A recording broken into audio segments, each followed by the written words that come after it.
ആണുങ്ങൾ അങ്ങനെ ആരെങ്കിലും വിഷം കൊടുത്തു മരിച്ചാൽ ആ വ്യക്തിക്ക് അനുകൂലമായ ഒരു സ്മരണയോ ഒരു പരിപാടിയോ സംഘടിപ്പിക്കാൻ സമ്മതിക്കില്ല. ഞാൻ മനസ്സിലാക്കുന്ന പോലീസുകാർ കട്ടൗട്ട് എടുത്തോണ്ട് പോയി ഒരു ജഡ്ജിയുടെയാണ്. ഒരു ജഡ്ജിയുടെ കട്ടൗട്ടിൽ പാലഭിഷേകം നടത്താൻ വന്നപ്പോ ഒരു ജഡ്ജിയുടെ പാലും കൊണ്ടുപോയി, പോലീസുകാർ പാലും കൊണ്ടുപോയി, കട്ടൗട്ടും കൊണ്ടുപോയി. ഈ നാട്ടിലെ പുരുഷ വിരോധം തെളിയിക്കാൻ ഇതിനപ്പുറം ഒരു കാര്യം ആവശ്യമുണ്ടോ? ഞാൻ അതുകൊണ്ടാണ് പറയുന്നത്, ഞങ്ങൾ പുരുഷ കമ്മീഷൻ വേണം തുടങ്ങി ഒരുപാട് കാര്യങ്ങൾ റേസ് ചെയ്തു. ഇന്നലെ അജിത് കുമാർജിയോടക്കം കമ്മ്യൂണിക്കേറ്റ് ചെയ്തിരുന്നു. നിയമസഭയിൽ പോയി ശ്രീ എൽദോസ് MLA കണ്ടു. എൽദോസ് MLAക്ക് ഒരു ഡ്രാഫ്റ്റ് കൊടുത്തു. വനിതാ കമ്മീഷൻ പോലെ, യുവജന കമ്മീഷൻ പോലെ ഒരു പുരുഷ കമ്മീഷൻ വേണം എന്ന ഡ്രാഫ്റ്റ് കൊടുത്തു. നമസ്കാരം. സ്ത്രീ സമത്വവും സ്വാതന്ത്ര്യവും നേടിയെന്ന് പറയുമ്പോഴും സ്വന്തം വീടുകളിൽ പോലും സ്ത്രീകൾ അനുഭവിക്കുന്ന ദുരിതത്തിന്റെ വാർത്തകൾ നമ്മൾ നിരന്തരം കേൾക്കുകയാണ്. ജോലിയിടങ്ങളിലും പൊതുസ്ഥലത്തും അനുഭവിക്കുന്ന അരക്ഷിത സാഹചര്യങ്ങളുടെ വാർത്തകൾ നമ്മൾ കാണുന്നു, ചർച്ച ചെയ്യുന്നു. നിയമം ശക്തമാക്കിയിട്ടും ക്രൂര ബലാത്സംഗ കേസുകൾ ആവർത്തിക്കപ്പെടുന്നു. പെൺകുട്ടികൾ പോലും ലൈംഗിക പീഡനത്തിന് ഇരയാകുന്നു.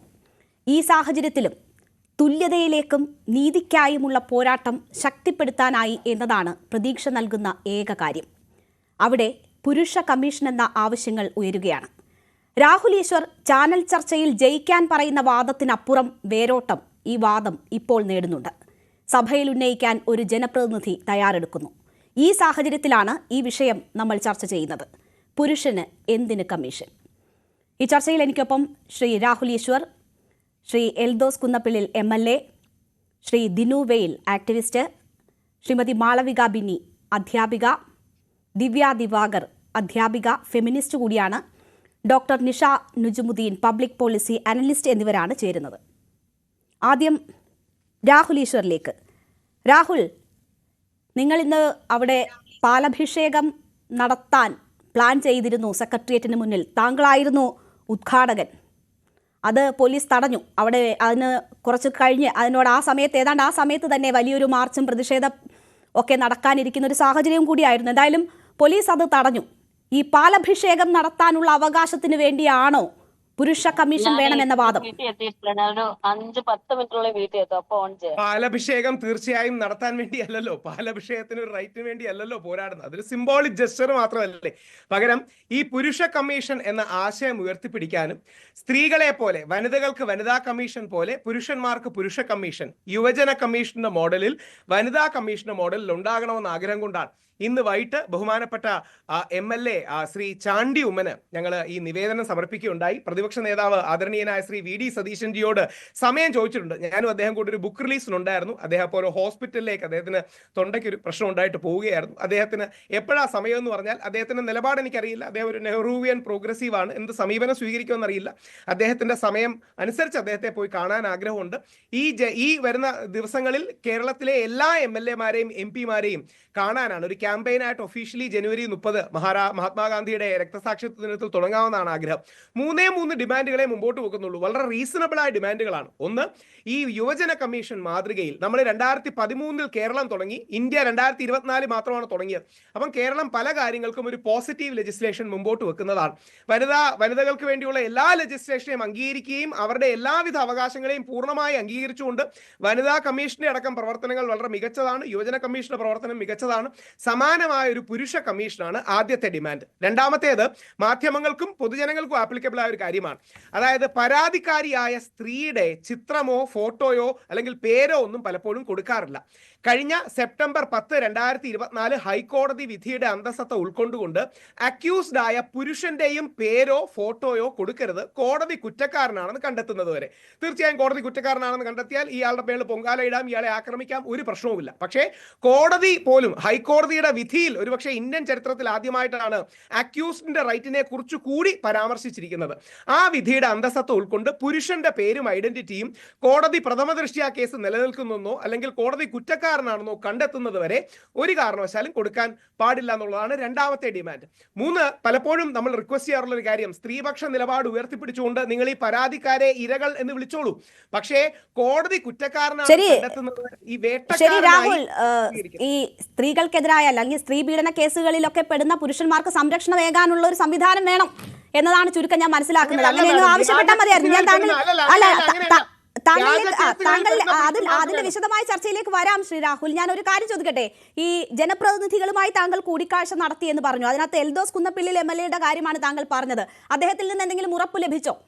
എൽദോസ് കുന്നപ്പള്ളി എന്നോട് മാത്രമല്ല, അദ്ദേഹം പബ്ലിക് പ്ലാറ്റ്ഫോമുകളിലും ആ ഡ്രാഫ്റ്റിംഗിന്റെ കാര്യം അദ്ദേഹം ഇന്ന് പൂർത്തിയാക്കിയെന്ന് ഇന്ന് വൈകിട്ട് 6 മണിക്ക് അദ്ദേഹം എന്നെ വിളിച്ചു പറയുകയുണ്ടായി. അപ്പോൾ ഞാൻ പ്രതിപക്ഷ നേതാവിന്റെ ഈ പരിപാടിക്ക് ജിംസ എബ്രഹാമിന്റെ ബുക്ക് റിലീസ് നിൽക്കുകയായിരുന്നു. കൂടുതൽ ഡീറ്റെയിൽസ് അതുകൊണ്ട് എനിക്ക് ചോദിക്കാൻ കഴിഞ്ഞില്ല. കുറച്ചൊന്നും ഈ പരിപാടിക്ക് ന്യൂസ് 18 പരിപാടിക്ക് വരുന്നതിന് മുമ്പ് അദ്ദേഹത്തെ ബന്ധപ്പെടാൻ ശ്രമിച്ചു. എനിക്ക് അദ്ദേഹത്തെ ലഭിച്ചില്ല. അപ്പൊ അദ്ദേഹം അതിന്റെ ഡ്രാഫ്റ്റിംഗ് പൂർത്തിയാക്കുന്നുണ്ട്. ഈ രീതിയിൽ അദ്ദേഹം സ്വകാര്യ ബില്ലായിട്ട് അത് കൊണ്ടുവരാനാണ് മുമ്പോട്ട് ആഗ്രഹിക്കുന്നത്. നാഷണൽ മീഡിയയിലടക്കം ഒരു ക്യാമ്പയിന്റെ ഭാഗമായി ചെയ്യുന്നുണ്ട്. കാര്യം ഇതിന് വ്യത്യസ്ത സുപ്രീം കോടതി വിധികളടക്കം നമുക്ക് സഹായകരമായിട്ടുണ്ട്. 498A ലീഗൽ ടെററിസം എന്നൊക്കെ സുപ്രീം കോടതി വിളിച്ചിട്ടുണ്ട്. അങ്ങനെ പല കാര്യങ്ങളും. രാഹുൽ, അനുകൂലമായ സമീപനമാണോ ഈ ജനപ്രതിനിധികളുടെ ഭാഗത്ത് നിന്ന് താങ്കൾക്ക് ലഭിക്കുന്നത്? അതെ, അനുകൂലമായ സമീപനമാണ് ഇതുവരെ ഞങ്ങൾ അപ്രോച്ച് ചെയ്ത എല്ലാ ജനപ്രതിനിധികളുടെ ഭാഗത്തുനിന്നും ഞങ്ങൾക്ക് ലഭിക്കുന്നത്. ശ്രീ എൽദോസ്, അതാ പറഞ്ഞത്, എൽദോസ് ഡ്രാഫ്റ്റ് ചെയ്തു. ഡ്രാഫ്റ്റിംഗിന്റെ കാര്യത്തിൽ അദ്ദേഹം സപ്പോർട്ട് ചെയ്യുന്നുണ്ട്. ചാണ്ടി ഉമ്മനെ ഇന്ന് കണ്ടാണ് കൊടുത്തിട്ടുള്ളത്. വരും ദിവസങ്ങളിൽ എല്ലാ MLA-മാരെ കാണും. കാര്യം ഇതിന് കോൺഗ്രസ്, BJP, CPM രാഷ്ട്രീയം ഒന്നുമില്ല.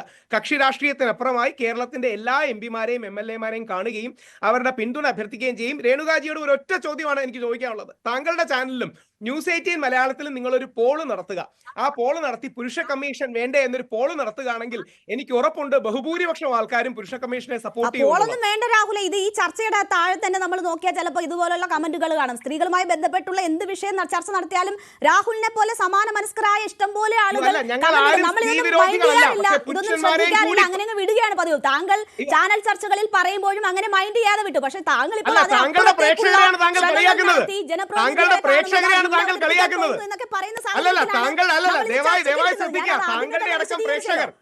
താങ്കളുടെ അടക്കം വളരെ വാല്യുബിൾ ആയ പ്രേക്ഷകർ നമ്മുടെ നാട്ടിലെ പ്രേക്ഷകരെയാണ്. ആ പ്രേക്ഷകരുടെ മനസ്സ്, എനിക്കിതിൽ ഏറ്റവും സന്തോഷം സ്ത്രീജനങ്ങളുടെ ഭാഗത്തു നിന്ന് കിട്ടിയ പിന്തുണയാണ്. സ്ത്രീജനങ്ങളുടെ ഭാഗത്തു നിന്ന്, അമ്മമാരുടെ ഭാഗത്തു നിന്ന്, സഹോദരിമാരുടെ ഭാഗത്തു നിന്ന് വലിയൊരു പിന്തുണയുണ്ട്. കാര്യം ഇതിന്റെ ടാഗ് ലൈൻ പോലും, ഈ കമ്മീഷന്റെ ടാഗ് ലൈൻ പോലും ഞങ്ങൾ പ്രപ്പോസ് ചെയ്തത് നമ്മുടെ അച്ഛനും സഹോദരനും മകനും സുഹൃത്തിനും വേണ്ടി എന്നുള്ളതാണ്. അതുകൊണ്ട് ഒരു പുരുഷ കമ്മീഷൻ കാലഘട്ടത്തിന്റെ ചുവരെഴുത്താണ്, കാലഘട്ടത്തിന്റെ ആവശ്യമാണ്. അങ്ങനെ ഒരു പുരുഷ കമ്മീഷൻ കൊണ്ടുവരാൻ കഴിയുന്നത് കേരളത്തിന് ഏറ്റവും വലിയ അഭിമാനമാണ്. നമ്മുടെ കേരളം മുമ്പോട്ട് വെക്കുന്ന ഏറ്റവും നല്ല ലെജിസ്ലേഷൻസിൽ ഒന്നായിരിക്കും. അതിന് കുറച്ച് ഫണ്ടുകൾ മാറ്റി വെക്കണം, പുരുഷന്മാരുടെ കൗൺസിലിംഗ്, മെന്ററിംഗ് തുടങ്ങിയ കാര്യങ്ങൾ മാറ്റി വെക്കണം. അങ്ങനെ പുരുഷ കമ്മീഷനെ ഫെമിനിസ്റ്റുകൾ പോലും സപ്പോർട്ട് ചെയ്യണമെന്നാണ് അവരോട് അഭ്യർത്ഥിക്കാനുള്ളത്. ശരി, എന്തായാലും രാഹുൽ വളരെ സീരിയസ് ആയിട്ടാണ് ഈ വിഷയത്തെ അഡ്രസ് ചെയ്യുന്നതെന്ന് ഞാൻ മനസ്സിലാക്കുന്നു. താങ്കൾ എൽദോസ് കുന്നപ്പിള്ളിൽ MLA-യുമായി സംസാരിച്ചു എന്ന് പറയും. ഞാൻ അദ്ദേഹത്തെ ടെലിഫോണിൽ ലഭിക്കാൻ ശ്രമിക്കുന്നുണ്ട്. അദ്ദേഹത്തിൽ നിന്ന് കൺഫർമേഷൻ നമുക്ക് കിട്ടണം.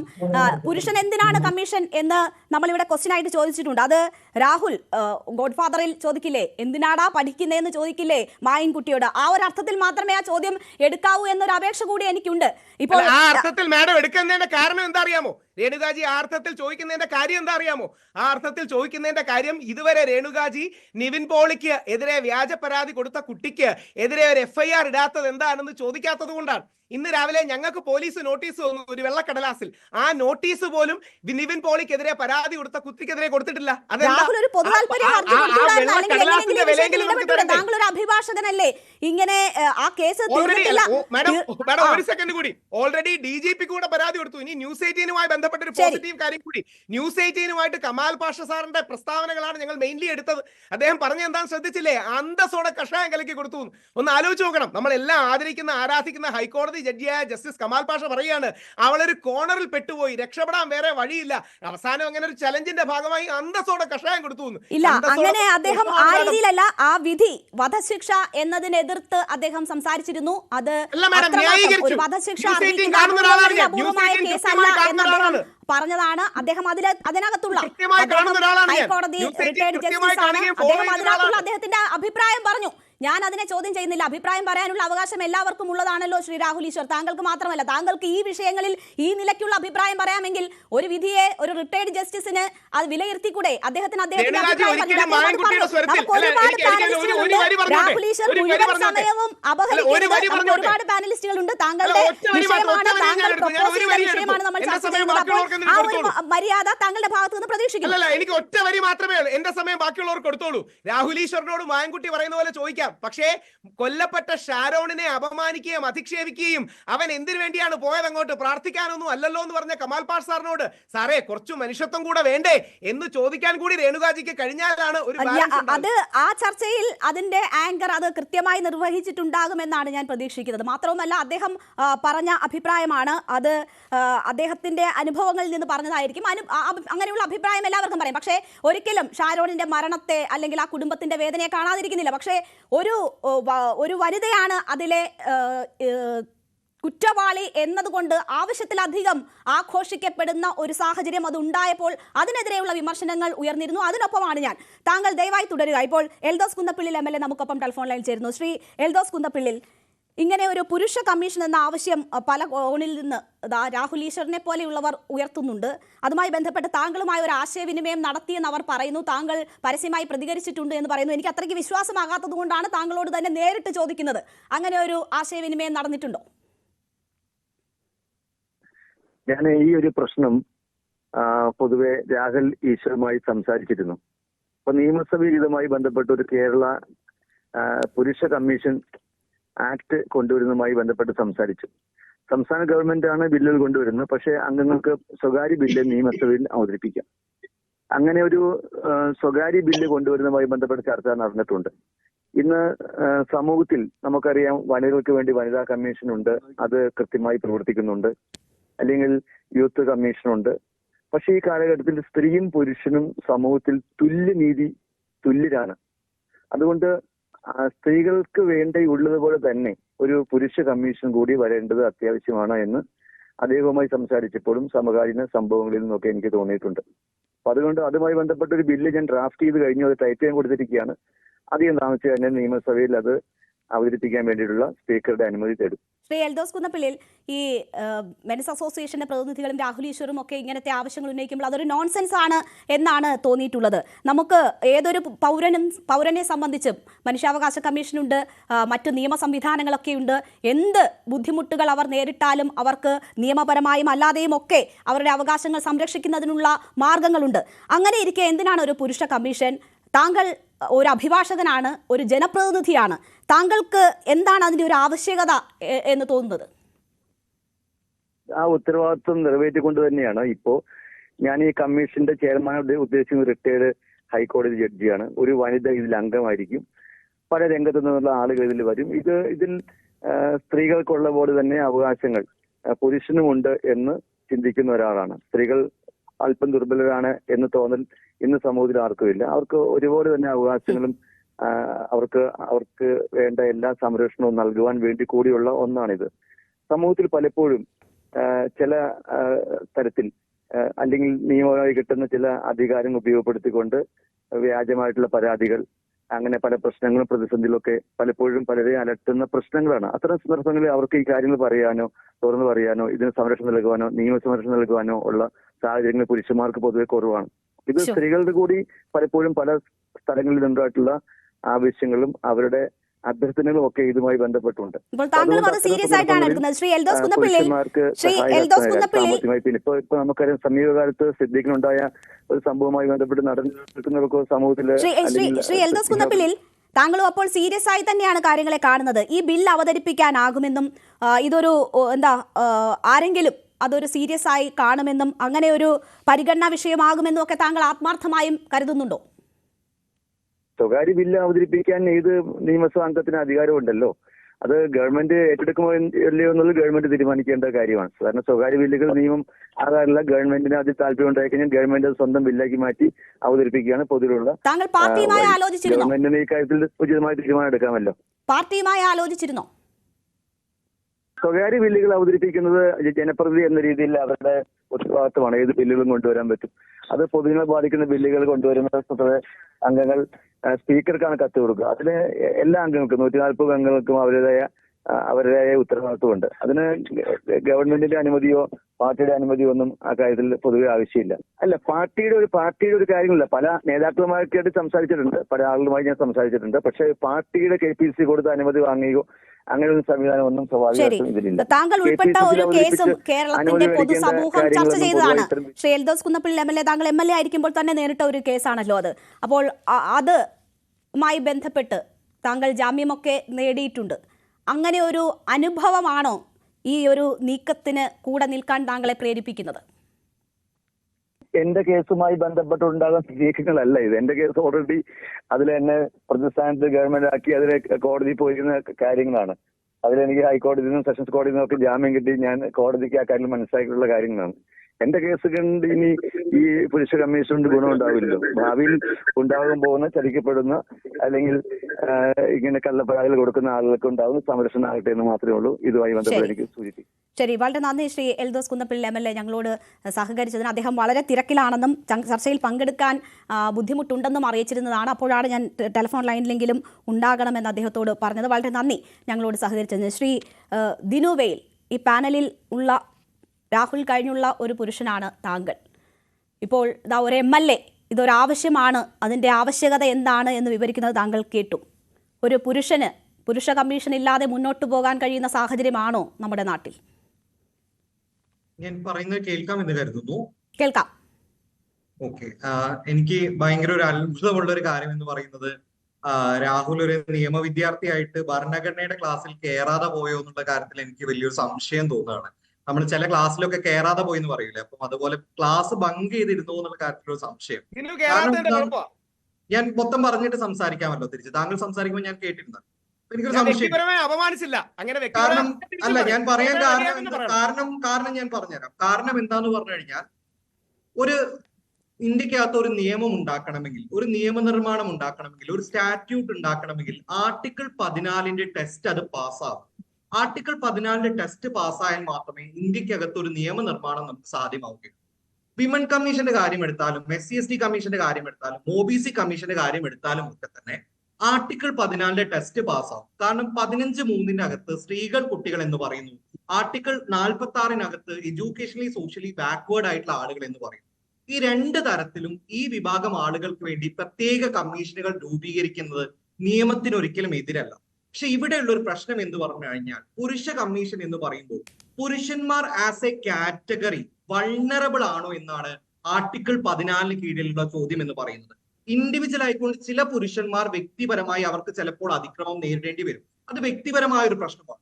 ആസ് എ കാറ്റഗറി എന്ന് പറയുന്നത് ക്ലാസിഫിക്കേഷൻ ബേസ്ഡ് ഓൺ സെക്സ് ഒരിക്കലും പെർമിസിബിൾ അല്ല കോൺസ്റ്റിറ്റ്യൂഷൻ പ്രകാരം. അതുകൊണ്ട് തന്നെ ജെൻഡർ ബേസ്ഡ് ആയിക്കൊണ്ട് പുരുഷൻ എന്ന ജെൻഡറിന്റെ പേരിൽ ഒരു ക്ലാസ് ആയിട്ട് ഫോം ചെയ്യാൻ വേണ്ടി പറ്റില്ല. രണ്ട് ക്ലാസ് ആയി ഫോം ചെയ്യണമെങ്കിൽ നോൺ ആർബിറ്ററിനെസ്സും റാഷണൽ നെക്സസും വേണം. ഈയിടെ സുപ്രീം കോടതിക്കകത്തും സമാന ആവശ്യമായിക്കൊണ്ട് ഒരു കേസ് പോയിട്ടുണ്ടായിരുന്നു, പബ്ലിക് ഇൻട്രസ്റ്റ് ലിറ്റിഗേഷൻ പോയിട്ടുണ്ടായിരുന്നു. ആ പബ്ലിക് ഇൻട്രസ്റ്റ് ലിറ്റിഗേഷൻ എന്റർടൈൻ ചെയ്യാതെ സുപ്രീം കോടതിയുടെ ബെഞ്ച് കൃത്യമായി സൂചിപ്പിച്ചത്, നിങ്ങൾ വൺ സൈഡഡ് ആയിട്ടുള്ള ആർഗ്യുമെന്റ്സ് ആണ് പറയുന്നത് എന്നാണ് സുപ്രീം കോടതി തീർച്ചയായിട്ടും സൂചിപ്പിച്ചിട്ടുള്ളത്. അപ്പൊ അത് ഇവിടെയും അപ്ലിക്കബിൾ ആണ്. ഒരിക്കലും ആർട്ടിക്കിൾ 14 ടെസ്റ്റ് പാസ്സാവാൻ വേണ്ടി ഒരു പുരുഷ കമ്മീഷനുമായി ബന്ധപ്പെട്ട നിയമത്തിന് സാധിക്കില്ല. കാരണം പുരുഷന്മാർ ആസ് എ ക്ലാസ് വൾണറബിൾ അല്ല എന്നുള്ളത് തന്നെയാണ് ഇതിന്റെ പ്രധാനപ്പെട്ട കാര്യം എന്ന് പറയുന്നത്. രണ്ടാമത്തെ കാര്യം എന്ന് പറയുന്നത്, പുരുഷന്മാരെ എടുത്തു നോക്കിക്കഴിഞ്ഞാൽ അവർക്ക് വേണ്ടി ഇടപെടാനുള്ള സംവിധാനങ്ങൾ നിയമത്തിൽ ഇല്ലേ എന്നാണ്. നോക്കൂ, പ്രിൻസിപ്പിൾ ഓഫ് നാച്ചുറൽ ജസ്റ്റിസ് എല്ലാത്തിനും അപ്ലിക്കബിൾ ആണ്. അക്യൂസ്ഡ് ആയിട്ടുള്ള ആളുകളെ കേൾക്കാതെ യാതൊരു കോടതികളും മുന്നോട്ടേക്ക് പോകുന്നില്ല.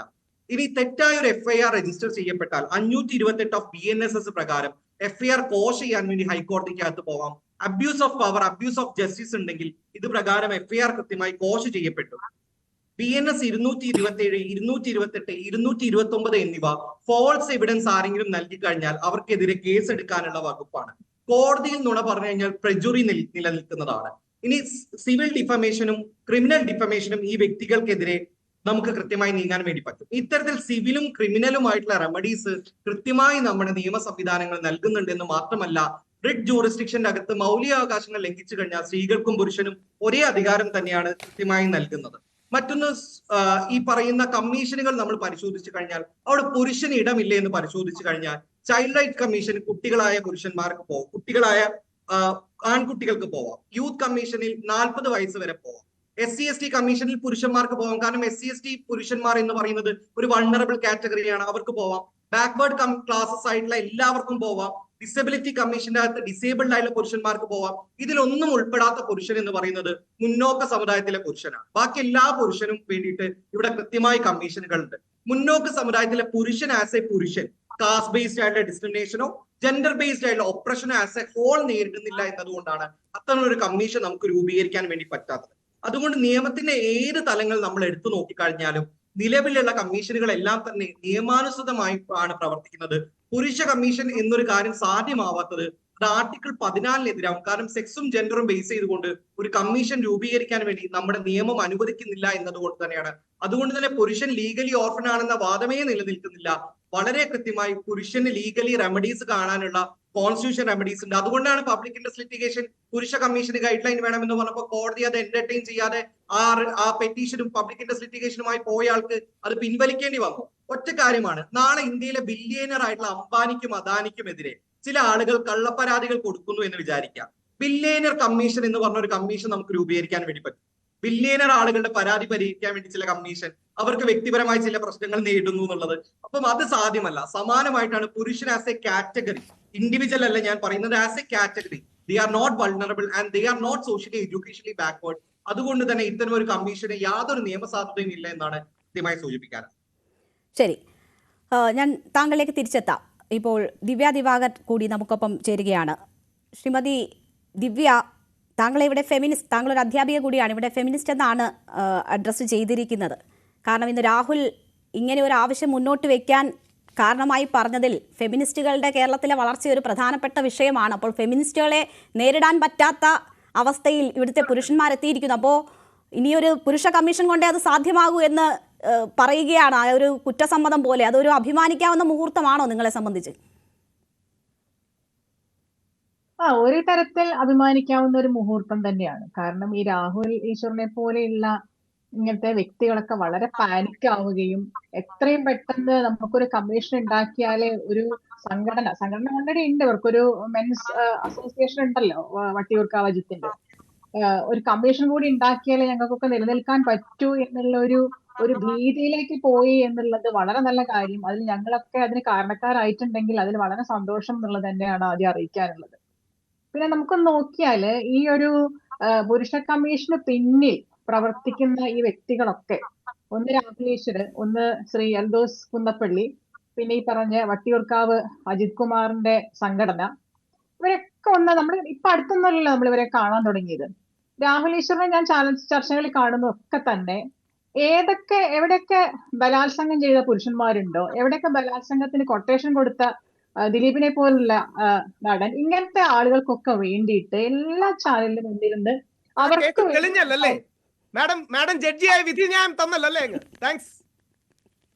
ഇടപെടല് ഞാൻ സംസാരിച്ചു കഴിഞ്ഞാൽ താങ്കൾ സംസാരിച്ചപ്പോൾ ഇടപെടും. അങ്ങനെ ഒരാളെ റേപ്പിസ്റ്റ് എന്ന് വിളിച്ചാൽ കോടതി കുറ്റക്കാരനാണെന്ന് കണ്ടെത്തുന്നതിന് മുമ്പ് വിളിച്ച ഇടപെടും.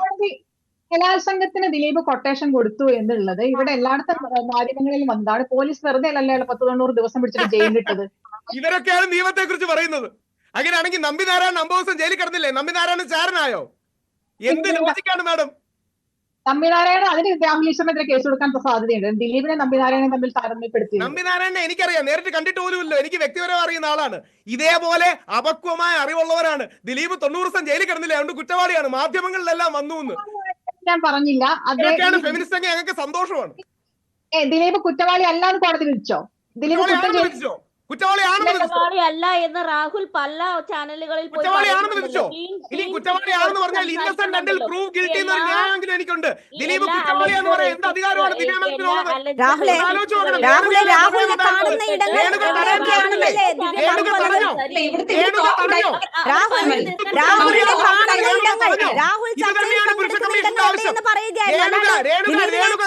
ദിലീപ് കുറ്റവാളിയാണെന്ന് പറഞ്ഞപ്പോ താങ്കളെ എവിടെയൊക്കെയാണ് ഏതൊക്കെ ചർച്ചകളിലാണ് കാണുന്നത് അറിയായിരുന്നു. ഇങ്ങനെ ഇതിനു വേണ്ടിയാണ് പുരുഷ കമ്മീഷൻ. രാഹുലിനെ പോലെ എല്ലായിടത്തും പോയിട്ട് ദിലീപിനെ ന്യായീകരിക്കുന്ന പണി ഞങ്ങൾക്കൊന്നുമില്ല. രേണുകയ്ക്കും ഇല്ല, എനിക്കും ഇല്ല, ഇവിടെ ചർച്ചയ്ക്കിരിക്കുന്ന മറ്റാർക്കും ഇല്ല. അതുകൊണ്ട് ദിലീപിനെ സപ്പോർട്ട് ചെയ്യേണ്ട ആവശ്യം ഞങ്ങൾക്ക് ആർക്കും ഇല്ല. രാഹുലിന് അത് ഉണ്ടാവുമായിരിക്കും, ഞങ്ങൾക്ക് അതിന്റെ ആവശ്യമില്ല. കുറ്റം പറഞ്ഞോ കമാൽ പാഷ സാറിനെ പോലെ? എനിക്ക് വിരോധമില്ല. പക്ഷെ ദിലീപ് കുറ്റക്കാരനാന്ന് പറഞ്ഞാൽ ഇടപെടും. കാര്യം കോടതി പറഞ്ഞിട്ടില്ല.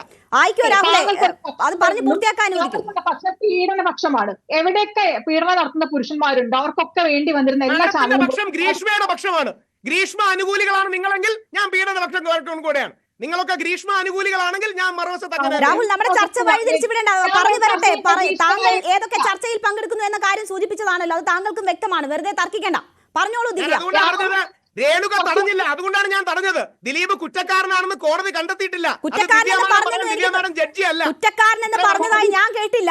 താങ്കൾ എവിടെയൊക്കെ ഏതൊക്കെ ചർച്ചകളിൽ പങ്കെടുക്കുന്നു എന്ന് പറഞ്ഞപ്പോൾ ആ കേസ് സൂചിപ്പിച്ചതാണ്.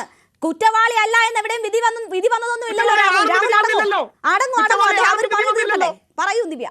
ഇവിടെ പുരുഷ കമ്മീഷന്റെ ബില്ലിനെ പറ്റില്ലേ സംസാരം? എന്തിനാണ് വേറെ ടോപ്പിൽ ഡൈവേർട്ട് ആവുന്നത്? ദിവ്യ പറഞ്ഞു പൂർത്തിയാക്കൂ, സമയം പോന്നു.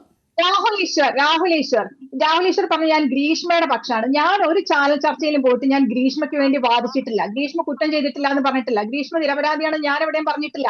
പക്ഷെ രാഹുൽ ഈശ്വർ എല്ലാ ചർച്ചയിൽ പോയിട്ട് ഈ ദിലീപിന് വേണ്ടിയിട്ടും ഈ സിദ്ദിഖിന് വേണ്ടിയിട്ടും ഈ ബോബി ചെമ്മണ്ണൂരിന് വേണ്ടിയിട്ടും വാദിച്ചുകൊണ്ടേയിരിക്കുകയാണ്. അപ്പൊ പിന്നെ നമ്മളെ തമ്മിൽ എങ്ങനെയാണ് താരതമ്യം ചെയ്യാൻ പറ്റുക? ഗ്രീഷ്മയെ കോടതി കുറ്റക്കാരിയാണെന്ന് വിധിച്ചു, ദിലീപിനെ അങ്ങനെ വിധിച്ചിട്ടില്ല. Minimum legal knowledge. ശരി ദിവ്യ, ഈ വിഷയത്തിൽ താങ്കളുടെ അഭിപ്രായം എന്താണെന്നുള്ളത് പറഞ്ഞു തീർക്കും. നമുക്ക് ഒരു ഇടവേളയിലേക്ക് പോകണം വളരെ പെട്ടെന്ന്. ഓക്കെ, അപ്പൊ ഇതേപോലത്തെ വ്യക്തികളാണ്. ഈ മെൻസ് അസോസിയേഷന്റെ കാര്യം അറിയാം. സവാദ് എന്ന് പറയുന്ന ഒരുത്തൻ പരസ്യമായിട്ട് ഒരു പെൺകുട്ടിയുടെ അടുത്തിരുന്ന് ബസ്സിലിരുന്ന് സ്വയംഭോഗം ചെയ്തതിന് അറസ്റ്റ് ചെയ്ത് ജയിലിലായ ഒരുത്തനെ പൂമാലയിട്ട് സ്വീകരിച്ച ഒരു കമ്മീഷനാണ് ഇവരുടെ മെൻസ് അസോസിയേഷൻ. ഒന്ന് അവരാണ് ഈ കമ്മീഷൻ വേണമെന്ന് പറഞ്ഞ് ഇതിന്റെ പിന്നാലെയുള്ള ഒരു വിഭാഗം. മറ്റൊന്ന് ശ്രീ എൽദോസ് കുന്നപ്പള്ളിയുടെ കാര്യം നമുക്കറിയാം. അദ്ദേഹത്തിനെതിരെ ഒരു സ്ത്രീ ലൈംഗിക പീഡനം ആരോപിച്ച് അതിന്റെ കേസും കൂട്ടായിട്ട് അതങ്ങനെ നടക്കുകയാണ്. അപ്പൊ ഇവരുടെയൊക്കെ പിന്നിലുള്ള അജണ്ട എന്ന് പറഞ്ഞാൽ വളരെ വ്യക്തമാണ്. ഇവരിവിടെ സാമൂഹികമായിട്ട് നമ്മൾ നേരത്തെ പറഞ്ഞ SC/ST വിഭാഗത്തിൽപ്പെടുന്ന പുരുഷന്മാരൊക്കെ ശരിക്കും സാമൂഹികമായിട്ട് പല പ്രശ്നങ്ങളും നേരിടുന്നവരാണ്. അങ്ങനെയുള്ള പുരുഷന്മാർക്ക് വേണ്ടിയിട്ടോ അല്ലെങ്കിൽ മറ്റു രീതിയിൽ എന്തെങ്കിലും ജെന്യുവിൻ ആയിട്ടുള്ള പീഡനങ്ങൾ അനുഭവിക്കുന്ന പുരുഷന്മാർക്കോ വേണ്ടിയിട്ട് അല്ല ഇവരൊന്നും നിലനിൽക്കൊള്ളുന്നത് എന്നുള്ളത് വളരെ വ്യക്തമാണ്. ഇവരുടെ സ്ഥാപിത താല്പര്യങ്ങൾക്ക് വേണ്ടി ഈ പീഡന വീരന്മാരായിട്ടുള്ള ഈ ബലാത്സംഗ വീരന്മാരായിട്ടുള്ള പുരുഷന്മാരെ സംരക്ഷിക്കുന്നതിന് വേണ്ടിയിട്ടുള്ള ആക്ച്വലി ഇവർക്ക് വേണ്ടത് ഒരു പുരുഷ കമ്മീഷൻ ഒരു വഴിയാണ് പുരുഷ കമ്മീഷൻ എന്ന വാദം എന്നാണ് പറഞ്ഞത്. ഞാൻ മറ്റ് അതിഥികളിലേക്ക് തിരിച്ചെത്താൻ വളരെ പെട്ടെന്ന് ഒരു ഇടവേളയിലേക്ക്.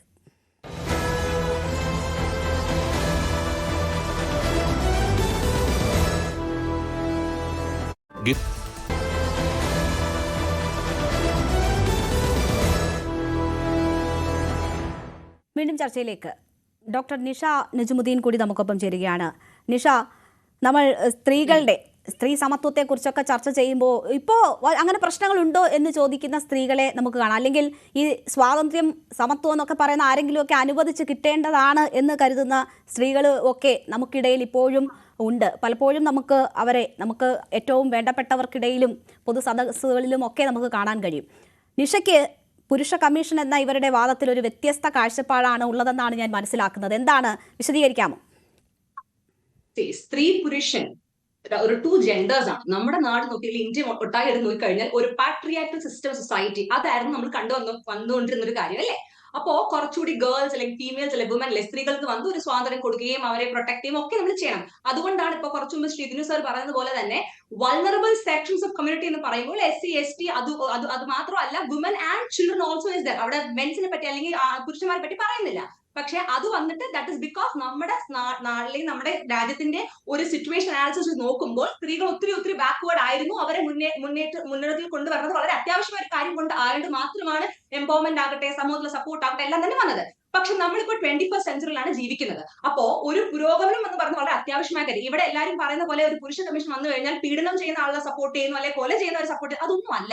വളരെ പ്രാക്ടിക്കൽ ആയിട്ടും പ്രായോഗികമായിട്ട് ചിന്തിക്കാനും പ്രവർത്തിക്കാനും സംസാരിക്കാൻ നമ്മൾ പഠിക്കേണ്ട ഒരു കാര്യം തന്നെയാണ്. ഇവിടെ ശ്രീ രാഹുൽ ഈശ്വർ പറഞ്ഞു മെൻസ് കമ്മീഷൻ വേണം, കാര്യം മെൻസിന് പുരുഷന്മാരെ പ്രൊട്ടക്ട് ചെയ്യുന്നതായിട്ട്.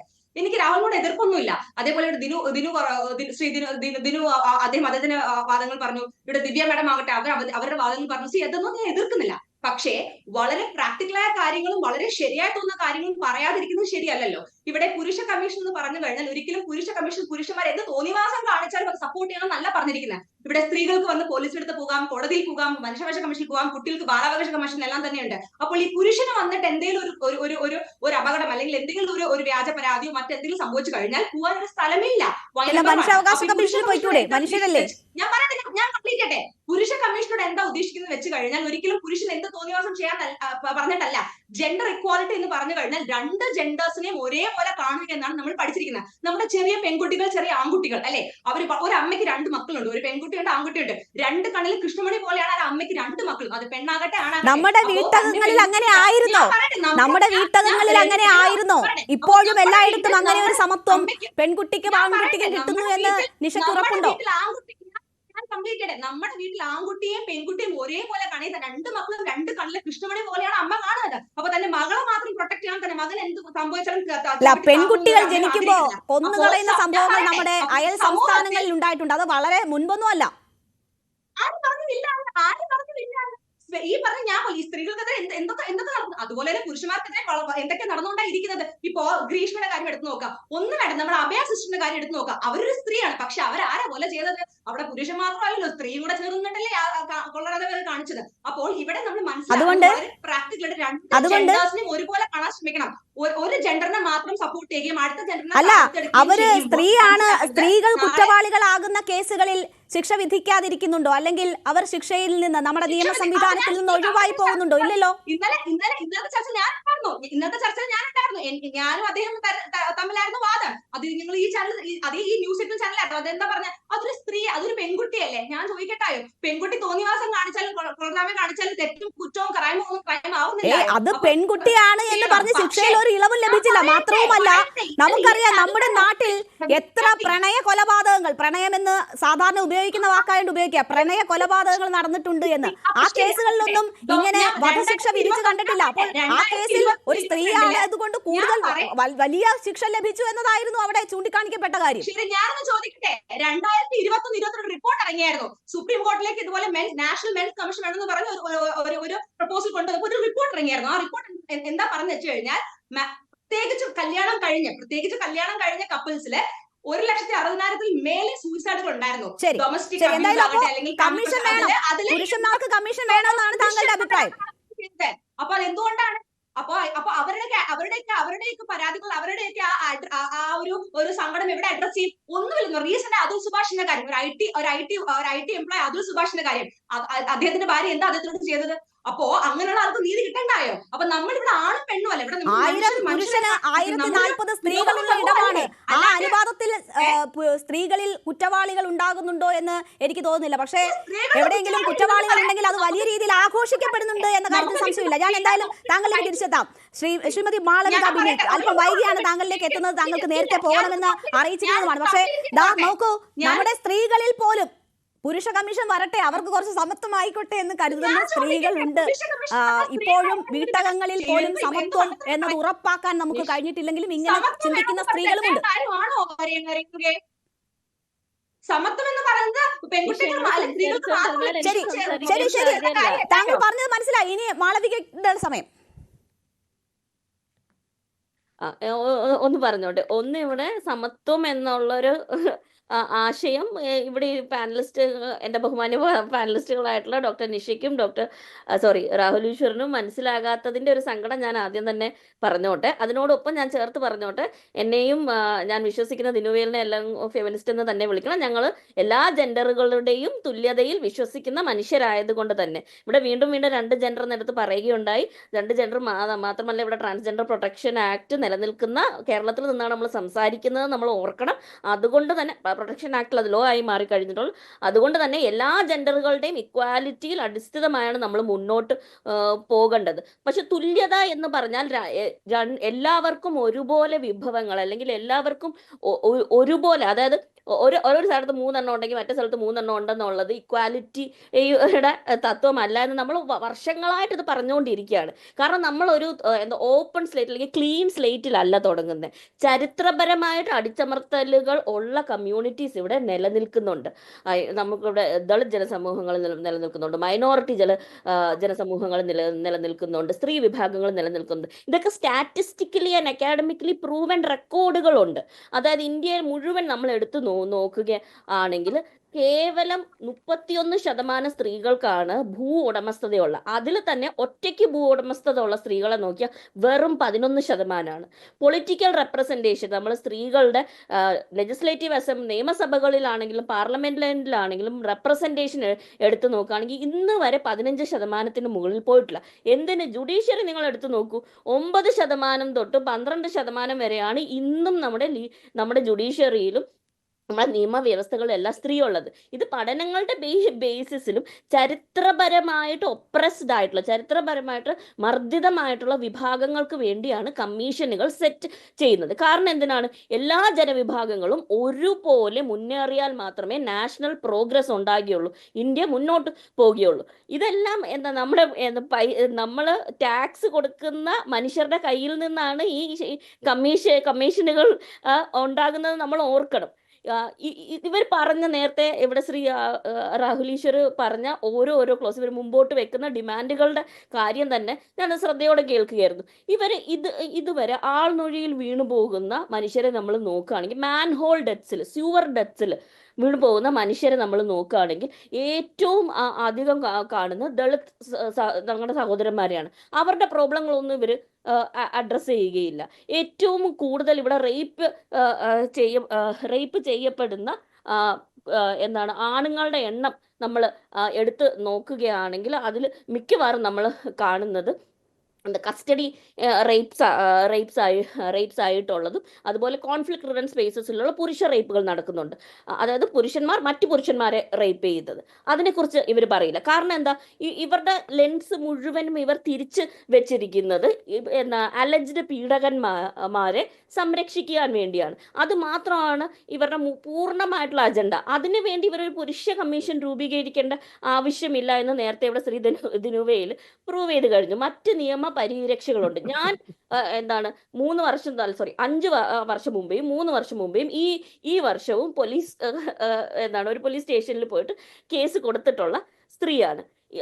ഇപ്പോഴും നമ്മുടെ കേരളത്തിൽ ഇത്രയും ജെൻഡർ പോസിറ്റീവ് ആയിട്ടുള്ള നിയമങ്ങൾ നിലനിൽക്കുന്ന, ജെൻഡർ പ്രോഗ്രസീവ് ആയിട്ടുള്ള പല പല നയങ്ങൾ എടുക്കുന്ന നമ്മുടെ ഒരു സ്റ്റേറ്റിൽ പോലും ഒരു സ്ത്രീക്ക് പോയി കംപ്ലൈന്റ് ചെയ്യാൻ വളരെയധികം ബുദ്ധിമുട്ടാണ്. ഈ വളരെയധികം ബുദ്ധിമുട്ട് വരുന്നത് വളരെ ലോ റെപ്രസെൻറ്റേഷൻ ഓഫ് സ്ത്രീകൾ ഉള്ളത് കൊണ്ടാണ്. നമ്മുടെ നിയമത്തിലെ പോലെ തന്നെ നമ്മുടെ പോലീസ് സംവിധാനങ്ങളും.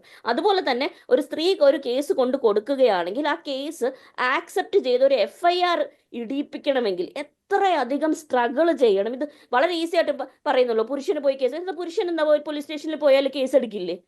പോലീസ് കേസ് എടുക്കും. നമ്മുടെ പോലീസിനെ താഴ്ത്തി കാണേണ്ട ആവശ്യമില്ല. എന്നാൽ ഭയങ്കര ഡിഫിക്കൽട്ടാണ് പോയിട്ട് നമ്മളൊരു ഡൊമസ്റ്റിക് വയലൻസിന് ഒരു കേസ് കൊടുക്കുകയാണെങ്കിൽ 100 പ്രാവശ്യം നമ്മളോട് ചോദിക്കും, നിങ്ങൾ ഈ കേസ് പിൻവലിക്കുകയില്ലേ. കാരണം എന്താ? ഈ പോലീസുകാരന് കൃത്യമായിട്ട് അറിയാം, കുറച്ച് കഴിയുമ്പോൾ സോഷ്യൽ പ്രഷർ വരും, കുടുംബത്തിലെ പ്രഷർ വരും, ഈ സ്ത്രീക്ക് ചിലപ്പോൾ ഇത് പിൻവലിക്കേണ്ട വരും. ഈ പിൻവലിച്ച് കഴിയുമ്പോൾ ഈ പോലീസുകാർ ഇത്രയും ചെയ്ത വർക്ക് വെറുതെ ആയിപ്പോവും. ഇങ്ങനെ ഒരു വലിയ സിസ്റ്റമിക് ആയിട്ടുള്ള വ്യവസ്ഥാപിതമായിട്ടുള്ള ഒരു വലിയ പ്രശ്നം നിലനിൽക്കുകയാണ്. ഈ സിസ്റ്റമിക് ഇൻജസ്റ്റിസുകൾ ഒന്നും തന്നെ പുരുഷൻ അനുഭവിക്കേണ്ട വന്നിട്ടില്ല. സ്ത്രീയുടെ പ്രശ്നങ്ങൾ ഇന്നലെ തുടങ്ങിയല്ല, നമുക്ക് 4000 വർഷത്തെ റെക്കോർഡഡ് ടെക്സ്റ്റുവൽ, അതായത് ചരിത്രപരമായിട്ട് രേഖപ്പെടുത്തിയ മർദ്ദനങ്ങളുടെയും ചൂഷണങ്ങളുടെയും വലിയ എവിഡൻസ് നിലനിൽക്കുമ്പോഴാണ് ഇൻഫാക്ട് നമ്മൾ നമ്മുടെ ശരീരങ്ങളുടെ ഘടനകൾ, സ്ത്രീ പുരുഷ ഭേദം നമ്മളിന്ന് പറയത്തില്ലേ, വ്യത്യാസങ്ങൾ, സ്ത്രീയുടെ പുരുഷന്റെ ശരീരഘടനയിൽ ഉള്ള വ്യത്യാസങ്ങൾ, ഈ വ്യത്യാസങ്ങൾ നമ്മൾ എടുത്തു നോക്കുകയാണെങ്കിൽ ആദിമ മനുഷ്യനുണ്ടായിരുന്ന വ്യത്യാസമല്ല ഇപ്പൊ കുറെ കൂടെ വീക്കർ ആയിട്ടുള്ളൊരു ദേഹമാണ് അല്ലെങ്കിൽ ശരീരമാണ് സ്ത്രീക്കുള്ളത്. എന്തുകൊണ്ടാണെന്നറിയാവോ? നമുക്ക് ഏകദേശം 4000 വർഷത്തെ ന്യൂട്രീഷണൽ ഡെഫിഷ്യൻസി പേർന്ന ശരീരമാണ്. ഇത് പ്രൂവനാണ്. ഇതിൽ അക്കാഡമിക് പഠനങ്ങളുണ്ട്. ഒരു പഠനങ്ങളും ഒരു സ്റ്റാറ്റിസ്റ്റിക്സും ഇല്ലാതെ എപ്പോഴും നമ്മുടെ ഈ വാദങ്ങളെല്ലാം തന്നെ പൊളിയുന്നത് ഇതിന് ഒരു ഇൻഡെപ്ത് സ്റ്റഡിയും ഇല്ലാതെയാണ് ഇവരുടെ വാദങ്ങളെല്ലാം തന്നെ ഇവർ മുന്നോട്ട് വെക്കുന്നത്. ഇത് ഞാൻ പറയുമ്പോഴും രാഹുൽ ഈശ്വർ പറയാൻ പോകുന്ന ഒരു സ്റ്റഡി കാണും. അതായത് 90 ഏതോ ഒരു സമയത്ത് 2012 തോന്നുന്നു ഒരു ഡൽഹി വിമൻസ് കമ്മീഷന്റെ സ്ഥാനം എടുത്തോണ്ട് എല്ലാ ചർച്ചയിലും വരും. അത് കുറച്ച് കഴിയുമ്പോൾ പറയുമായിരിക്കും. അപ്പൊ ഞാൻ അതിന് അതിലേക്ക് ഞാൻ പോകുന്നില്ല. അങ്ങനെ ഞാൻ പറയാൻ ശ്രമിക്കുന്ന ഒറ്റ പോയിന്റ്, അതായത് നമ്മളെല്ലാം ടാക്സ് കൊടുക്കുന്ന ആ പൈസ വെച്ചിട്ട് അനാവശ്യമായിട്ടുള്ള ഇങ്ങനെ ഒരു കമ്മീഷൻ സ്ഥാപിക്കേണ്ട ആവശ്യമില്ല. ഒന്ന്, രണ്ട്, ഇതുപോലുള്ള ജോക്കുകൾ ഇടയ്ക്കിടയ്ക്ക് വരുന്നത് വളരെ നല്ലതാണ്. കാരണം നമുക്കെല്ലാം ഇരുന്ന് ചിരിക്കാമല്ലോ. ഈ കേൾക്കുന്നവരുൾപ്പെടെ ഇരുന്ന് വളരെ ഒച്ചയ്ക്ക് നമുക്ക് ചിരിക്കാനുള്ള അവസരം തരുന്നതിന് എനിക്ക് രാഹുൽ ഈശ്വറിനോട് ഭയങ്കര നന്ദിയുണ്ട്. ഒരു മറുപടി കൂടെ കേൾക്കണം കേട്ടോ, അപ്പോഴും ചിരിക്കണം. എന്റെ മറുപടി കേൾക്കുമ്പോൾ കൂടി ചിരിക്കണം. പറയുന്ന കേട്ടു, ഞങ്ങളുടെ പാൽ അവരെടുത്തോണ്ട് പോയി, ഞങ്ങളുടെ പ്ലക്കാർഡ് അവരെടുത്തോണ്ട് പോയി, ഞങ്ങളുടെ പടക്കം അവരെടുത്തോണ്ട് പോയി. എന്റെ മറുപടി ഒരുമിച്ച് തരാം, ഒരുമിച്ച് തരാം, ഒരുമിച്ച് തരാം. റിലീഫ്. അതായത്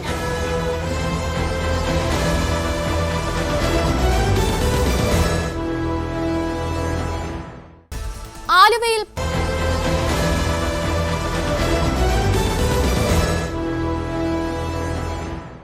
വീണ്ടും ചർച്ചയിലേക്ക്. ശ്രീ രാഹുൽ ഈശ്വർ, പാനലിസ്റ്റുകൾ പറഞ്ഞ കാര്യങ്ങളിൽ താങ്കൾക്ക് മറുപടി പറയാം. നോക്കൂ, നിർഭയ കേസ് ഉണ്ടായ സമയത്ത് നമ്മൾ നിയമം കൂടുതൽ ശക്തിപ്പെടുത്തി. അതിനുശേഷവും ഇത്തരം സംഭവങ്ങൾ ആവർത്തിക്കപ്പെടുകയാണ്. ഏറ്റവും ഒടുവിൽ ആർജിക്കർ വരെ. നമ്മുടെ ഉത്ര, വിസ്മയ തുടങ്ങിയ എത്രയെത്ര സ്ത്രീകളാണ് വീട്ടകങ്ങളിൽ ഇല്ലാതായിട്ടുള്ളത്. അപ്പോൾ ആ സാഹചര്യമൊക്കെ നിലനിൽക്കെ താങ്കളെപ്പോലെ വിദ്യാഭ്യാസമുള്ള അഭിഭാഷകനായ, ചാനൽ ചർച്ചകളിൽ പങ്കെടുക്കുന്ന ഒരുപാട് പേരെ ഇൻഫ്ലുവൻസ് ചെയ്യാൻ പറ്റുമെന്ന് താങ്കൾ തന്നെ വിശ്വസിക്കുന്നു. അപ്പോൾ അങ്ങനെ ഒരു വ്യക്തി ഇത്തരം പിന്തിരിപ്പൻ നിലപാടുകൾ സ്വീകരിച്ചുകൊണ്ട്, അല്ലെങ്കിൽ ഒരു യുക്തിയും ഇല്ലാത്ത കാര്യങ്ങൾ നിലപാട് സ്വീകരിച്ച് അത് വളരെ സീരിയസ് ആയിട്ട് MLA-മാരെയൊക്കെ കൊണ്ടുപോയി കണ്ട് അവതരിപ്പിക്കുകയാണ്. ഒരു മിനിറ്റിൽ ഞാൻ ഒരു മറുപടി പറയാം, അത് കേൾക്കണം. രണ്ട്, ആദ്യം തന്നെ നേരത്തെ പറഞ്ഞ സീരിയസ് വിഷയങ്ങൾ, അതായത് നൂറ്റാണ്ടുകളുടെ പ്രശ്നങ്ങൾ, അതൊക്കെ അംഗീകരിക്കുന്നു, അതിനൊന്നും ഒരു എതിർപ്പില്ല. മാളവിക മാഡത്തോട് ആ കോമിക് റിലീഫിന്റെ ഒരു മറുപടി പറയണം. മാഡം, ഞങ്ങൾക്കും അതേപോലെ വലിയൊരു കോമിക് റിലീഫ് ആയിരുന്നു മനിതി എന്നൊരു ഫെമിനിസ്റ്റ് സംഘടന ശബരിമലയിലോട്ട് കയറാമെന്ന്. പിന്നെ മനിതി ഓടി വഴി മാഡം അത് പറയരുത്. അവരെന്നെ വൃത്തിയോടെ പറഞ്ഞു, നിങ്ങൾ ഇടപെട്ടില്ലല്ലോ. ആ മര്യാദ തിരിച്ചു കാണിക്കണം. നമുക്ക് സമയം കുറവാണ്.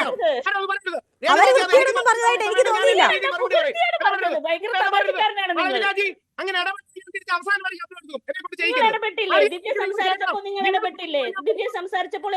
ഞാൻ പറഞ്ഞത് രാഹുൽ, അതും ഇതും പറഞ്ഞ് നമുക്ക് സമയം കളയരുത്. ശബരിമല വിഷയത്തിലേക്ക് പോകാൻ സമയമില്ലെന്നാണ് പറഞ്ഞു തീർത്തോ. മര്യാദയ്ക്ക് ഒരു മിനിറ്റ് ചോദിച്ചു. ശരി ശരി, പറയൂ രാഹുൽ.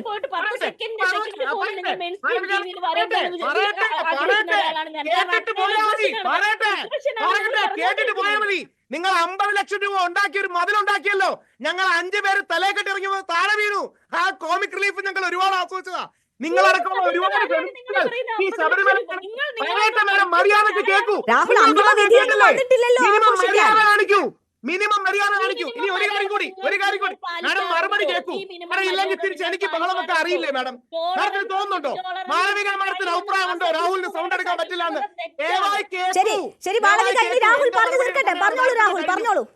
ശരി, അതുകൊണ്ട് രണ്ട്, ഞാൻ അടക്കമുള്ള ആൾക്കാരെ പല ചാനലുകളും വിളിച്ചിരുന്നു ഈ ശബരിമല പ്രക്ഷോഭകാലത്ത്. എന്തിനാണെന്നറിയാമോ? രാഹുല് ഞങ്ങളുടെ നെഞ്ച് ചവിട്ടിയെ കയറും എന്നൊക്കെ പറയൂ, അവസാനം നിങ്ങൾ തകരുമ്പോ ഞങ്ങൾ ചിരിക്കുമെന്ന്. എന്തായി? ഈ നാട്ടിലെ എല്ലാ രാഷ്ട്രീയ പാർട്ടികളും ഫെമിനിസ്റ്റുകളും അപ്പുറത്ത് നിന്നിട്ട് ഞങ്ങൾ ജയിച്ചില്ലേ? വില അത്രേ ഉള്ളൂ എന്ന് മനസ്സിലാക്കിയാൽ മതി. അതുകൊണ്ട് നിങ്ങളുടെ കോമിക് റിലീഫും നിങ്ങളുടെ ഈ ഫെമിനിസ്റ്റ് റിലീഫും ഫെമിനിസ്റ്റുകളുടെ നിലപാടും അറിയാം, അത് മറ്റൊരു വിഷയം. നേരത്തെ എന്നെ പറഞ്ഞുകൊണ്ട് എന്തായാലും ഒരു കാര്യത്തിൽ അഭിനന്ദിക്കുന്നു മാളവിക. ഒരു കാര്യത്തിൽ, അതായത് അവസാനം എൽദോസ് കുന്നപ്പള്ളിയുടെ അടക്കം സിദ്ദിഖിന്റെ അടക്കം കാലം അലജ്ഡ് എന്ന് പറഞ്ഞു. രണ്ടാമത് ദിവ്യ മാഡം പറഞ്ഞപ്പോഴും ആരോപിതൻ എന്ന് പറഞ്ഞു. അത് രാഹുൽ ഈശ്വറിനെ പോലുള്ളവരാണ്, അത് ഞങ്ങളുടെ പുരോഗതിയാണ്. നിങ്ങൾക്ക്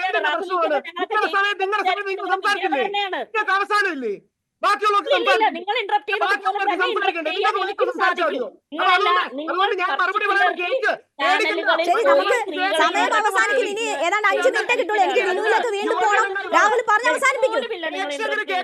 പ്രേക്ഷകർ കേൾക്കണം, ഇത് പ്രേക്ഷകർ കേൾക്കണം. പേടി ഉണ്ടായിട്ട് വാദഗതികൾ തകർന്നു വീഴുമ്പോൾ സ്വയം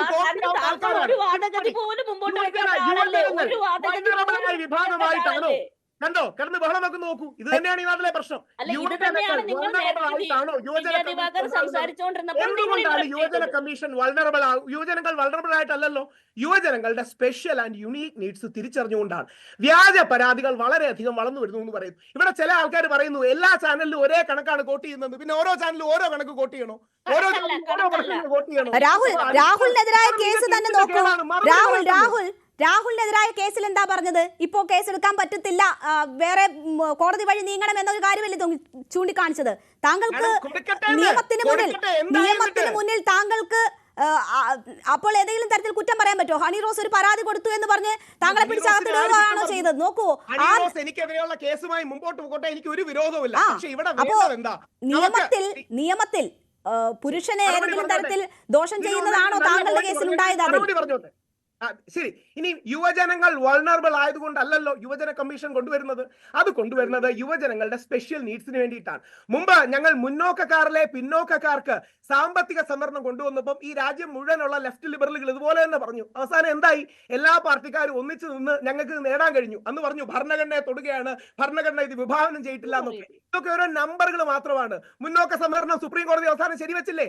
മായാവതിയുടെ പാർട്ടിയും കേരളത്തിൽ മുസ്ലിം ലീഗും അടക്കം വന്നില്ലേ? അതേപോലെ പുരുഷ കമ്മീഷനും വിജയിക്കും. അങ്ങനെ ഒരു ആത്മവിശ്വാസം ശ്രീ ദിലീപ് ഇവിടെ ഒരുപാട് കാര്യങ്ങൾ ചൂണ്ടിക്കാട്ടുന്നുണ്ട്. അത് മുന്നോക്കക്കാരുടെ സംവരണം ഉൾപ്പെടെ ഉള്ള കാര്യങ്ങൾ ചൂണ്ടിക്കാട്ടുന്നു. അതിന്റെ പിന്നിലൊക്കെ ഒരുപാട് രാഷ്ട്രീയങ്ങളുണ്ട്. മറുപടി എന്നോടാണോ? അതെ അതെ, ഓക്കെ. ഇവിടെ ആദ്യം തന്നെ എനിക്ക് പറയാനുള്ളത്, രാഹുൽ പറഞ്ഞതിനേക്കാൾ മുട്ടൻ കോമഡി എനിക്ക് എന്താ ആലോചിക്കുമ്പോഴാണെന്ന് അറിയാം.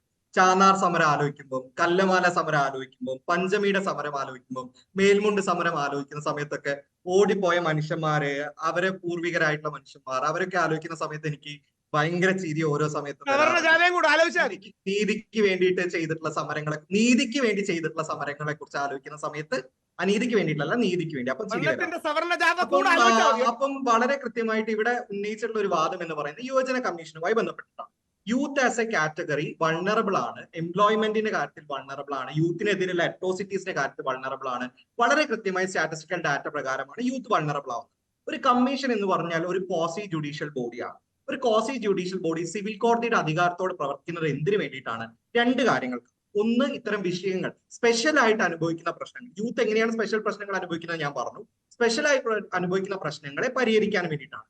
രണ്ട്, സ്പെഷ്യലായി അനുഭവിക്കുന്ന പ്രശ്നങ്ങളെ കുറിച്ച് പഠിക്കാൻ കൂടെ വേണ്ടിയിട്ടാണ് ഇത്തരം കമ്മീഷനുകൾ ഉള്ളത്. ഈ രണ്ട് പോയിന്റുകൾ എടുത്തു കഴിഞ്ഞാലും പുരുഷൻ എന്ന് പറയുന്ന ആൾ ഒരു മനുഷ്യൻ എന്ന നിലയിൽ അനുഭവിക്കുന്ന പ്രശ്നങ്ങൾക്ക് നാഷണൽ ഹ്യൂമൻ റൈറ്റ് കമ്മീഷനകത്ത് അവർക്ക് പരാതിപ്പെടാനും സ്റ്റേറ്റ് ഹ്യൂമൻ റൈറ്റ് കമ്മീഷനകത്ത് എല്ലാ പുരുഷന്മാർക്കും വാർദ്ധക്യകാലം വരെയുള്ള പുരുഷന്മാർക്ക് പരാതിപ്പെടാൻ വേണ്ടി സാധിക്കും. അവിടെ യാതൊരു ജെൻഡർ ബയാസും ഇല്ല. പുരുഷൻ എന്ന് പറയുന്ന കാറ്റഗറി ആസ് എ ക്ലാസ് അവരനുഭവിക്കുന്ന സ്പെഷ്യൽ ആയിട്ടുള്ള പ്രശ്നം എന്താണെന്ന് പറഞ്ഞാൽ മാത്രമേ ഈ സ്പെഷ്യൽ പ്രശ്നത്തിന് പരിഹാരം നേടാൻ വേണ്ടി നമുക്ക് പറ്റും. അതൊരു കള്ളക്കേസുകൾ കൊടുക്കുന്നു എന്നുള്ളതാണല്ലോ രാഹുൽ അടക്കമുള്ള ആളുകൾ ഉന്നയിക്കുന്ന പ്രധാനപ്പെട്ട പ്രശ്നം. കള്ളക്കേസുകൾ എന്ന് പറഞ്ഞാൽ ക്രിമിനൽ കേസുകളുടെ പർവ്യൂവിൽ വരുന്ന ഒരു കാര്യമാണ്. ഒരു ക്രിമിനൽ മാറ്ററിന് ഉള്ള ജുഡീഷ്യൽ ആയിട്ടുള്ള റെമഡി എന്ന് പറയുന്നത് ക്രിമിനൽ കേസ്, ഈ പറയുന്ന BNSSന്റെ അകത്തുള്ള റെമഡിയാണ്. ഭാരതീയ ന്യായ ഈ സുരക്ഷാ സംഹിത കൃത്യമായി ക്രിമിനൽ റെമഡീസ് കൊടുക്കുന്നുണ്ട്. ക്രിമിനൽ റെമഡീസ് പുരുഷന് കൃത്യമായി കൊടുക്കുന്നുണ്ട്. അപ്പം എന്താണ് ഇതിന്റെ ഒബ്ജക്റ്റീവ് എന്നുള്ളത് റാഷണൽ നെക്സസിന്റെ പ്രധാനപ്പെട്ട ഒരു കാര്യമാണ്. ഒരു ലോ കൊണ്ടുവരുമ്പോൾ എന്താണ് അതിന്റെ ഒബ്ജക്റ്റീവ് എന്നുള്ളത് വളരെ പ്രധാനപ്പെട്ട ഒരു ക്വസ്റ്റ്യൻ ആണ്. ഈ രാഹുൽ പറഞ്ഞ രീതിയിൽ അക്യൂസ്ഡ് എന്ന് മാത്രം വിളിക്കണം എന്ന് പറഞ്ഞ കാര്യത്തിലൊന്നും എനിക്ക് യാതൊരു എതിരഭിപ്രായമില്ല. പക്ഷെ പുരുഷൻ as a category, as a class special ആയിട്ട് അനുഭവിക്കുന്ന പ്രശ്നം എന്താണെന്ന് പറഞ്ഞാൽ മാത്രമേ ആ സ്പെഷ്യൽ. ഒരു ചോദ്യം ചോദിച്ചോട്ടെ, ഡിനുവിനോട് ഒരു ചോദ്യം. ഇവിടെ ദിലീപ് അടക്കം സിദ്ദിഖ് അടക്കം വിധിന്യായം വന്നില്ലല്ലോ. അവരെ കുറ്റവാളികളെന്ന് ബ്രാൻഡ് ചെയ്യുന്ന ഈ ഫെമിനിസ്റ്റുകളുടെ നിലപാടോട് യോജിപ്പുണ്ടോ? കുറ്റവാളികൾ എല്ലാ ഫെമിനിസ്റ്റുകളും വിളിക്കുന്നില്ല. കുറ്റാരോപിതരുടെ കാര്യത്തിൽ എനിക്ക്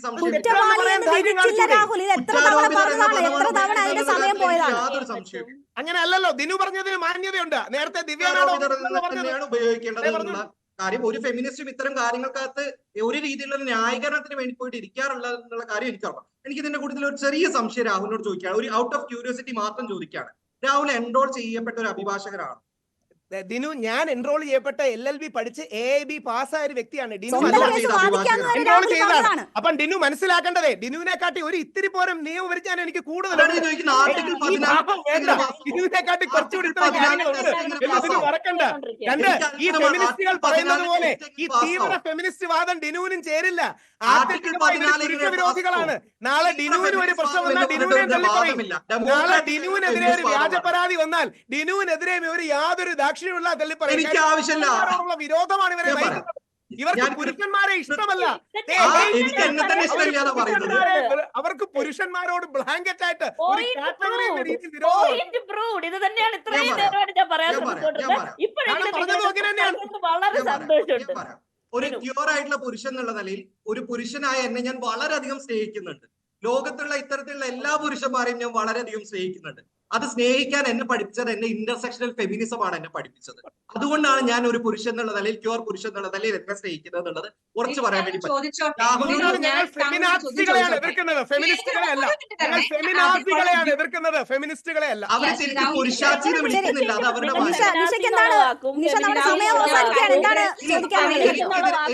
നിങ്ങളിങ്ങനെ അങ്ങോട്ടും ഇങ്ങോട്ടും മാറ്റി മറിച്ച് യൂസ് ചെയ്യുന്നത് തന്നെ നിങ്ങൾ ഇപ്പൊ പറഞ്ഞു. നിങ്ങൾ മെയിൽ ഷോവിനിസം എന്ന് വിളിക്കുന്ന പോലെയല്ലേ ഞങ്ങൾ ആദ്യം നിങ്ങൾ പറയും ഫെമിനിസ്റ്റുകളല്ലേ, നിങ്ങൾക്ക് മെയിൽ ഷോവിനിസ്റ്റ് എന്ന് വിളിക്കാം, ഞങ്ങൾക്ക് മാത്രമേ എതിർക്കുന്നുള്ളൂ എന്നുള്ളത്. നിങ്ങൾ മെയിൽ ഷോവിനിസ്റ്റ് പിഗ് എന്ന് വിളിക്കുന്നു, ഞങ്ങൾ ഫെമിനാസി എന്ന് വിളിക്കുന്നു. അല്ല, നിങ്ങൾ MCP മെയിൽ ഷോവിനിസ്റ്റ് പിഗ് എന്ന് വിളിക്കുന്നു, ഞങ്ങൾ തിരിച്ച് ഫെമിനാസി എന്ന് വിളിക്കുന്നു. രാഹുൽ ചോദിച്ച കാര്യത്തിന് ഒരു മറുപടി. ശരി, നമ്മുടെ സമയം അവസാനിക്കുകയാണ്. ഞാൻ ഇടപെട്ട് സമയം കളയാത്തതാണ്, കാരണം ഞാൻ സംസാരിച്ചു കൂടി സമയം കളയാൻ ഇല്ലാത്തത് കൊണ്ടാണ്. എന്നോട് ചോദിച്ചു എനിക്കെതിരെ ഒരു പരാതി വന്നാൽ എന്ത് ചെയ്യും പുരുഷൻ എന്നുള്ളത്. എനിക്ക് കൃത്യമായത് അറിയാം. ക്രിമിനൽ സിസ്റ്റത്തിന്റെ അകത്ത് ഈ പറയുന്ന പുരുഷ കമ്മീഷൻ വേണമെന്നല്ല ഞാൻ എനിക്കെതിരെ പരാതി വന്നാൽ അറിയുന്നത്. കാരണം എനിക്ക് കമ്മീഷനുകൾ എന്താണെന്ന് അറിയാം. ഞാൻ കൃത്യമായി കോടതിക്കകത്ത് പോകും, റിറ്റ് ജൂറിസ്ഡിക്ഷൻസ് ഉപയോഗിക്കും, പെറ്റീഷൻ കോഷ് ചെയ്യാനുള്ള കാര്യങ്ങൾ അറിഞ്ഞിരിക്കാനാണ് ഞാൻ യുവജന കമ്മീഷന്റെ ഭാഗമായിരുന്നു. ബുക്ക് ചെയ്ത് വായിച്ചുള്ള അറിവല്ലേ ഉള്ളൂ. ഞാൻ യുവജന കമ്മീഷന്റെ യൂത്ത് ഡിഫൻസ് ഫോഴ്സിനെ ഹെഡ് ചെയ്തിരുന്ന വ്യക്തിയാണ്. ഞാൻ ഇത് യഥാർത്ഥത്തിൽ പ്രവർത്തിച്ചിരുന്ന ആളാണ്. വർക്ക് ചെയ്ത് പരിചയമുള്ള വ്യക്തിയാണ്. അതുകൊണ്ട് പ്രായോഗിക തലത്തിൽ ഇത്തരം കാര്യങ്ങൾ വേണമെന്ന് യാഥാർത്ഥ്യങ്ങൾ കാണുന്നതുകൊണ്ടാണ് ആൾക്കാരെ വേട്ടയാടാൻ ഫെമിനിസ്റ്റുകൾക്ക് ഒരു മടി, അല്ലെങ്കിൽ തീവ്ര ഫെമിനിസ്റ്റുകൾക്ക് മടിയില്ലാത്തതുകൊണ്ടാണ്. ചർച്ചയുടെ സമയം എന്തായാലും പൂർണ്ണമായിട്ടും അവസാനിക്കുകയാണ്. കൂടുതൽ ചർച്ചകൾ ഈ വിഷയവുമായി ബന്ധപ്പെട്ട് എന്തായാലും നടക്കുമെന്ന് തന്നെയാണ് പ്രതീക്ഷിക്കപ്പെടുന്നത്. സഭയിൽ ഉൾപ്പെടെ വരും ദിവസങ്ങളിൽ ഇത് അവതരിപ്പിക്കാനിരിക്കുന്ന സാഹചര്യത്തിൽ എന്തായാലും ചർച്ചയിൽ പങ്കെടുത്ത എല്ലാ അതിഥികൾക്കും നന്ദി.